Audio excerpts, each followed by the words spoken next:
سعودی عرب میں پاکستانی سفارت خانے میں مقبوضہ کشمیر پر سیمینار کا اہتمام کیا گیا، جس میں بھارتی مظالم کی مذمت کی گئی۔ جدہ سے جمیل راٹھور رپورٹ کریں گے۔ کشمیریوں سے اظہار یکجہتی کے لیے سعودی دارالحکومت ریاض میں پاکستانی سفارت خانے میں تقریب ہوئی۔ تقریب کا انعقاد بھارتی یوم سیاہ کی مناسبت سے کیا گیا۔ اسلامی فوجی اتحاد کے commander general Raheel Sharif retired, سابق سعودی سفیر علی عواز اسیری، پاکستانی سفیر راجہ علی اعجاز سمیت پاکستانی کمیونٹی کی نمایاں شخصیات نے شرکت کی۔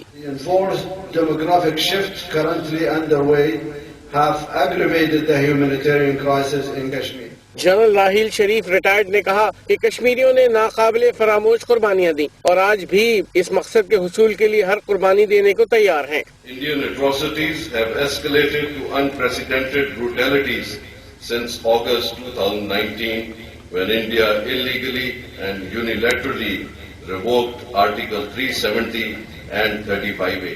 راحیل شریف نے کہا کہ اگست 2019 میں آرٹیکل 370 اور 35A کی منسوخی کے بعد سے مقبوضہ کشمیر میں بھارتی مظالم بڑھ گئے ہیں۔ جمیل راٹھور، آج نیوز، جدہ۔